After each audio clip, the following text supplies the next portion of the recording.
안녕하십니까. 신의균의 군사TV입니다. 자, 오늘은 여러분들께 아주 오래된 무기, 그렇지만 흥미로운 무기, 역사를 바꾼 무기 소개해 드리겠습니다.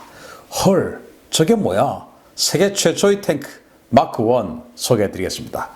자, 제가 그동안 현대적인 최신 무기 위주로 이제 소개를 해 드렸는데, 물론 그 이전에 맥심 기관총 이런 것도 해 드렸지만 역사를 바꾼 또는 전쟁사를 바꾼 그런 당시의 신무기들, 최초의 무기들, 완전 개념 다른 무기들이 있습니다. 그런 무기들, 예를 들면 게틀링, 남북전쟁 때 게틀링 기관총이라든지, 또 과거의 롱보 활이라든지, 또 전차라든지, 과거 이제 이집트의 전차라든지, 이런 것들 완전히 전쟁사를 당시에는 바꾸었거든요. 이번에 이 마크 1 편이 반응이 좋으면 제가 일주일에 한 번씩 정도 역사를 바꾼 신무기 시리즈, 전쟁사를 바꾼 신무기 시리즈도 한번 기획해 보도록 하겠습니다. 자, 기대해 주십시오. 군사TV 신의균의 군사TV 구독, 알림 눌러주십시오. 자, 기관총의 등장으로 인해 전쟁 양상이 완전히 변화됐죠. 1914년 바로 1차 세계대전입니다. 맥심 기관총을 쏘고 있는 영국군의 모습인데, 자, 이 맥심 기관총은 미국의 남북전쟁 당시에 나왔던 그 게틀링 기관총을 좀 자동화한 것이죠. 러시아 사람 맥심이 이걸 이제 발명을 해가지고 영국에서 만들었습니다. 그래서 영국에서 자기까지 받고 그랬는데, 그래서 이제 이 맥심 기관총, 사실은 그때는 지금처럼 특허나 이런 게 아주 치열하지 않으니까, 프랑스, 독일 다 지금 카피해서 다 만들어 버렸어요. 이런 기관총을. 그래서 1차 대전은 완전히 기관총의 전쟁이 됐습니다. 그래서 사흘 만에 이 기관총으로 인해서 무려 50만 명이 사상하는 마른 전투의 충격이 발생했습니다. 1914년도인데요. 마른 전투라고 이제 독일이 프랑스를 침공합니다. 그래서 프랑스 북부 마른 지역에서 전투가 벌어졌는데, 이때 이 파리를 방어하던 프랑스군은 전사 8만, 부상자가 무려 17만, 그리고 공격을 하던 독일군은 전사 7만, 부상자가 18만, 그리고 이제 급하게 프랑스를 도와주러 갔던 영국군은 전사 2천, 부상 만, 이래가지고 불과 사흘 만에 50만 명이 사상자가 발생했어요. 과거에 이제 이 1차 대전 이전의 전쟁은 그냥 총을 쏘고, 엎드려서 총을 쏘고, 아니면 그 이전에는 그냥 3단포 이래가지고 쏘고, 뒤에서는 이거 장전하고 또 청소하고 이래서 또 쏘고, 이런 식으로 했었거든요. 그런데 이 맥심 기관총이 되니까 이제 참호를 파놓고 거기서 그냥 갈겨버리는 겁니다. 그냥 모르고 그냥 진격하던 사람들 다 죽는 거예요, 군인들이. 그래서 이 1차 대전 때는 완전히 참호전의 전쟁이 된 겁니다. 그래서 참호하고 기관총만 있으면 그냥 전쟁 끝나는 겁니다. 못 이기는 겁니다. 그리고 그 기관총과 참호를 보호하기 위해서 앞에다가 철조망을 만듭니다. 윤형 철조망, 그때 나와가지고 철조망 만들고, 또 그 철조망을 제거하러 오는 적 보병들을 방어하기 위해서 지뢰라는 게 또 나왔어요. 대인지뢰. 그때는 전차 이런 게 없었으니까 대전차 지뢰 이런 건 없죠. 그래서 지뢰를 깔아놓고, 그 지뢰가 있으니까 적 보병들이 오다가 터져 죽고, 그래서 이제 철조망 자르고, 또 철조망을 있으니까 철조망 자르러 온 사람들을 쏴버리고, 또 돌격해서 오더라도 철조망이 있으니까 거기 걸리니까 거기다가 기관총 쏘면 또 이제 다 죽고, 이런 게 바로 1차 대전이었어요. 도저히 이 기관총을 설치를 한 이 참호들을 넘어갈 수가 없는 전쟁이 바로 1차 대전이었고, 그 첫 번째 전투, 마른 전투에서 무려 50만 명이 3일 만에 죽거나 다쳤습니다. 정말 충격적인 상황이었죠. 자, 이런 상황에서 영국군은 굉장히 이제 고민을 하고 있는데, 당시 영국 육군 공병의 중령이었던 어니스트 스윈턴 중령이 윈스턴 처칠 해군 장관님을 채팅방에 초대했습니다. 물론 이 스윈턴 중령이 처칠만 찾은 게 아니고 자신의 아이디어를 받을 수 있는 많은 사람에게 이렇게 이제 어레인지를 했는데, 그 중에 처칠이 그 아이디어를 받아준 거죠. 그래서 훌륭한 사람은 정말 좀 다릅니다. 자, 스윈턴 중령이 이렇게 말합니다. 장관님, 독일 놈들 기관총이랑 철조망 때문에 고민이 이만저만 아니시죠? 이렇게 된 거예요. 그 장관이, 야, 바빠 죽겠는데 어디 중령 나부랭이가 나한테 지금 말을 걸어. 왜? 이러니까 이제 중령이, 자, 제게 잠깐만 시간을 좀 주시면 이 전쟁을 승리로 이끌 비장의 무기를 만들 수 있는 아이디어를 드리겠습니다. 이렇게 된 거예요.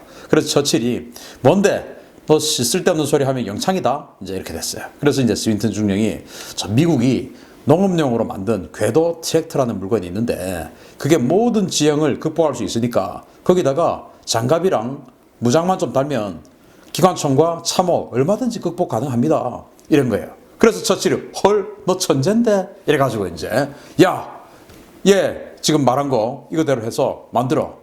이제 이렇게 된 거예요. 해군 장관이었던 윈스턴 처칠이 그렇게 지시합니다.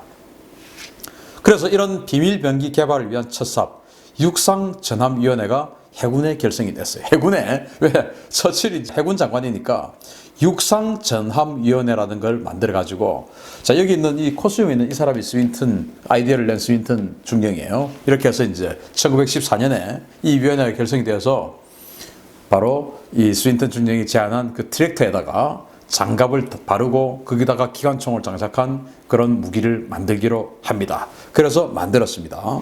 자, 이겁니다. 이제 암호명이 있어야 될 거 아니에요. 무전으로 하고 이러면 이제 독일군이나 다른 나라들이 듣고 뭐라고 하는지 다 이제 암호 해독을 해버리니까 이 암호명은 워터 캐리어입니다. 물탱크죠, 물탱크. 그래서 이 물탱크에서 이 그 탱크. 자, 그런데 이 워터 캐리어의 이니셜을 따면 어떻게 됩니까? WC입니다. WC가 뭐냐?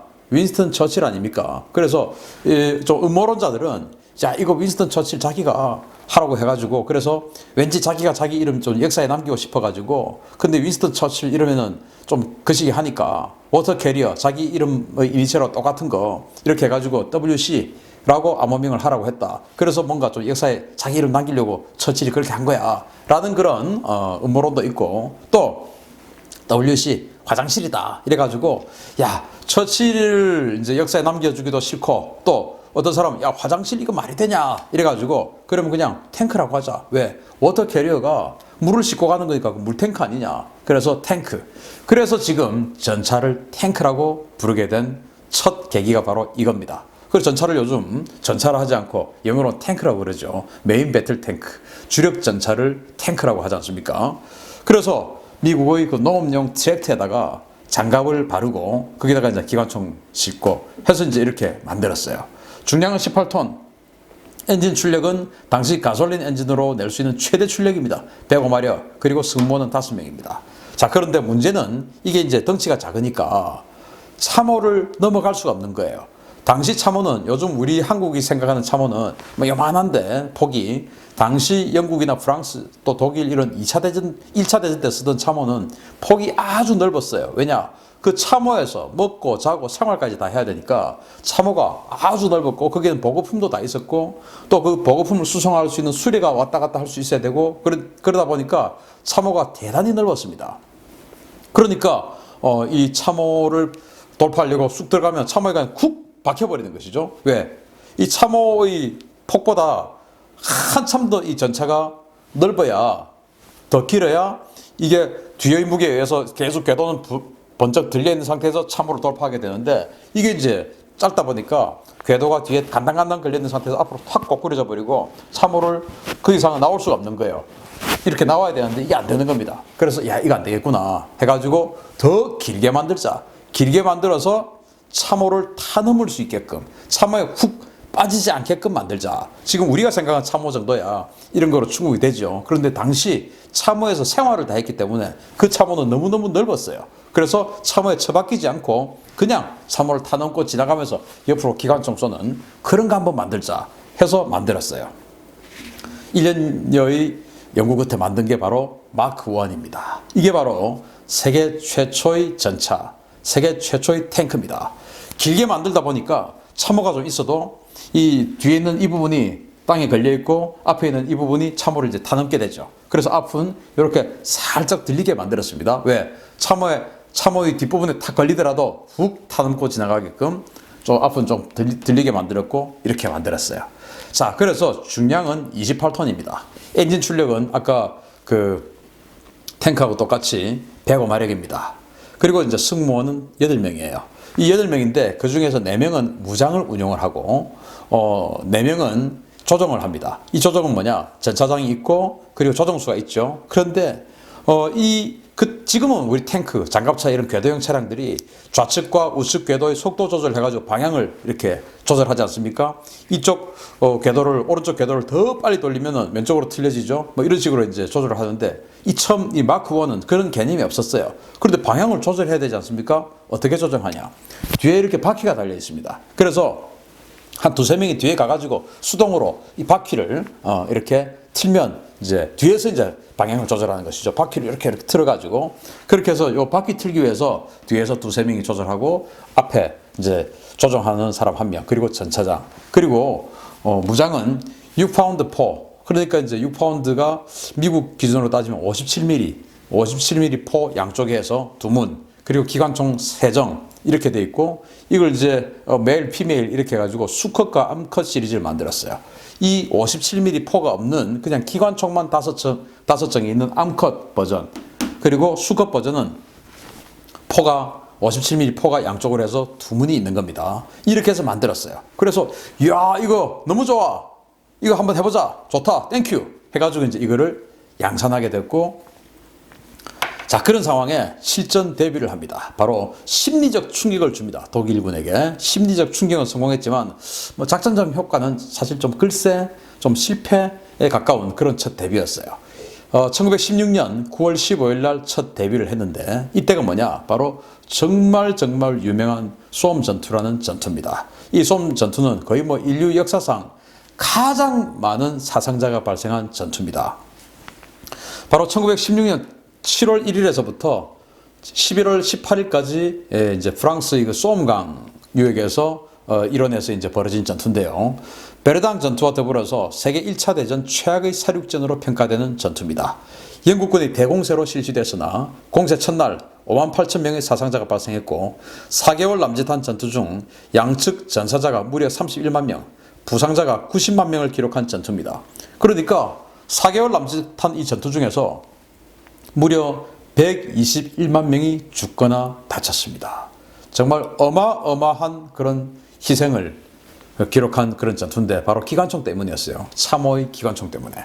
그래서 이 쏨 전투가 이제 어떻게 해서 진행됐냐면은, 영국군이 공격 준비 사격을 해가지고 가지고 있는 화포를 동원해서 그냥 며칠에 8일에 걸쳐서 독일군을 그냥 포격을 가합니다. 완전히 그냥 영국군이 생각하기에 이제 이 정도면, 왜? 수십만 발을 쏟아부었으니까 이제 독일군들 작살 났을 거야 라고 생각하고 이제 전진을 시작합니다. 확 전진하는데 독일군 기관총들이 살아남아 있던 겁니다. 그 기관총들이 사격을 시작합니다.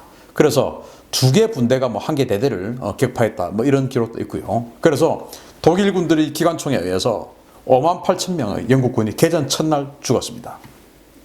어마어마한 피해였죠. 그래가지고 이제 전전긍긍 하고 있던 그런 상황이었어요. 참고로 이 베르당 전투 같은 경우는 70만 명이 죽거나 다쳤습니다. 그러니까 이 1차 대전 같은 경우는 기관총에 의해서 완전히 그냥 그동안 인류가 겪어보지 못한 그런 사륙전이 전개된 전쟁이었어요. 그래서 이제 이거 어떡하냐 하다가, 그래, 전에 만든 거 마크 1 그거 가져와 해가지고 50대를 긴급하게 가져옵니다. 50대를 가져와서 딱 하는데 이 쏨 지역이 완전히 질퍽질퍽한 진창이에요. 그래서 가다가 무려 절반이 퍼져버립니다. 고장나버렸어요. 안 가요. 그리고 이제 한 절반 정도가 가는데, 처음에 이제 독일군들이 깜짝 놀랐죠. 저게 뭐야? 해가지고 이제 막 당황하고 있는데, 소총을 쏴보니까 막 튕겨내고 안 들어가고 아무 문제 없고 이런 거 계속 쏴도 겁난 겁니다. 그런데 이제 어떤 독일군 장교가, 야, 저기다가 철갑탄 한번 쏴보자 해가지고 철갑탄을 쏴보니까 뚫리는 겁니다. 왜? 이 마크 1은 소총탄만 방어가 됐거든요. 그래서 철갑탄을 쏘니까 뚫려요. 철갑탄 쏘자 해서 이제 쏘고, 그리고 이제 전차포, 그냥 이 직사포 같은 거로 쏴도 터져버리고 파괴돼버리고 이제 이렇게 된 겁니다. 그렇게 해서 이제 조금 파괴되고, 그래서 실제적으로 적 참호를 넘어가서 참호 제압에 성공한 전차는 10대입니다. 10대가 이제 참호를 들어가서 참호에 딱 가면은 이제 그 일대는 완전히 제압이 되는 것이죠. 왜? 기관총을 옆으로 다 쏴버리니까 박살나버리는 것이죠. 그렇게 해서 50대 중에서 10대만 작전에 성공했습니다. 그런데 어쨌든 독일군이 봤을 때 이건 너무 충격적이죠. 그래서 독일군도 이걸 노획해서 자기네들이 가져가서 A7V라고 하는 전차를 만들었고요. 프랑스도 이제 같은 동맹군 아닙니까? 보니까 이야 전차 이 뭐야 해가지고 자기네들도 만듭니다. 자기네들은 이제 이런 식으로 안 만들고 사상 최초로 포탑이 있는 전차를 만들었어요. 지금 우리가 알고 있는 그런 전차처럼. 그래서 FT-17 원래 17은 빼고 FT라는 전차인데 르노에서 만들었습니다. 르노 삼성 자동차가 아니고 그냥 르노입니다. 르노 자동차에서 FT라는 전차를 만들었고 그게 1917년도에 만들어서 FT-17이라고 불러요. 어쨌든 그렇게 해서 완전히 세계의 살을 바꾸게 된 그런 무기로 평가받게 됩니다. 너도 나도 이제 그때부터 전차입니다. 그래서 계속해서 쏟아져 나온 후속 개량형이에요. 이건 이제 마크 4인데 이게 이제 처음에 저 쏘움 전투에서 해보니까 그 참호 가다가 이 포신이 너무 길어가지고 포신이 그냥 걸려가지고 옴짝달싹 못하게 되고 이런 경우도 있으니까 포신을 좀 짧게 만들자 해서 포신을 짧게 만들고 그리고 장갑을 좀 두껍게 만들고 철갑탄에도 뚫리니까 최소한 철갑탄은 막아내야 될 거 아니냐 해서 장갑을 좀 두껍게 만들고 한 게 이제 이 마크 4입니다. 중량은 4톤이 늘어난 32톤이에요. 그러니까 4톤이 늘어난 만큼 뭔가 중량이 좀 장갑이 좀 두꺼워졌겠죠. 엔진은 뭐 여전히 빼고 말이요. 그리고 무장은 비슷합니다. 그러니까 이제 장갑이 좀 두꺼워졌고 이걸로 이제 영국은 1차 대전을 거의 대부분 다 치렀어요. 자, 그런데 세계 최초의 장갑차도 마크 시리즈가 원조냐? 맞습니다.